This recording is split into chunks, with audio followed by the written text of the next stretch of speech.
Why influencers are so important? Because you have to expose your game. There is, I don't know exactly the numbers, but we have 10, 20 titles every week in the App Store, new titles. How are you gonna make sure that your game doesn't get in the bottom of everything? And that's why influencers is so important. There's so many amazing games, mobile games, in special, that they don't have any audience. The companies weren't ready to start promoting the game using influencers. And even if the product is probably more remarkable to compare with some of the biggest titles that we have in mobile gaming, they're still at the bottom, and they're so difficult for them to grow because the game wasn't exposed to the community. When there is a new game in the App Store, usually I try to make a first impression. So, because I know that people, as soon as they see a new title in the App Store or in the Google Play Store, they try to go to Twitch or YouTube to see the game before either spending money or even before downloading. Some people don't have iPad with 64 gigs in storage, so sometimes they're really picky. So that's why it's so important the thing that we do, because people, they really look for us as a reference to give you our opinion, or show them at least the game so they can have a better understanding of what's going on. So what is the life of an influencer like? It used to be great, really, really great, back in the day. Back in the day, the influencer was the one after the company. Okay, we were the one knocking doors. Companies didn't know, they probably never thought about exposing their game using YouTube or Twitch or whatever platform, which is silly, but it happens. Like there's some big companies right now, they have no clue how to deal with this. So at the beginning it was super difficult. You need to come up with your own business plan. You need to present yourself, and we spent I spent so much time just trying to create like a portfolio, or try to find different ways for me to get revenue for the game, how the business plan is going to work also for the company. Start working for cost per video. People were paying for video, then people start paying for installs, and that's when things start changing, and it changed for the best, of course, because we got an opportunity for us to track performance. In the past, it was something in the shadows. We got some bad experience with companies in Europe, unfortunately, that then you need to start tracing people and trying to figure out how much I made. I have no idea, I have no clue. And now, for example,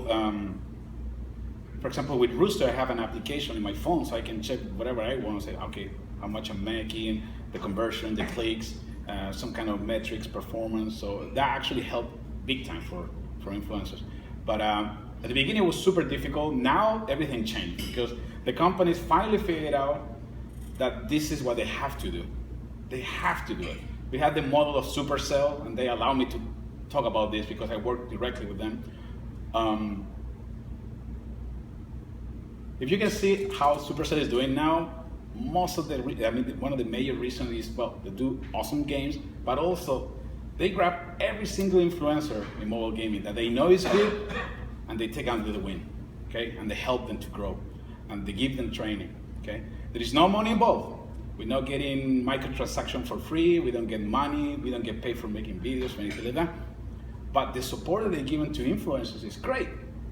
So what happened? The influencers love to work with Supercell, for example. For companies like Supercell, well, they grew like crazy because they have right now probably 80% of the videos in mobile gaming every day are either Clash of Clans or Clash Royale. And it's because of the business model. Everything changed. And some other companies they're still trying to get there. And it's hard to believe they're still like in the dark ages, right?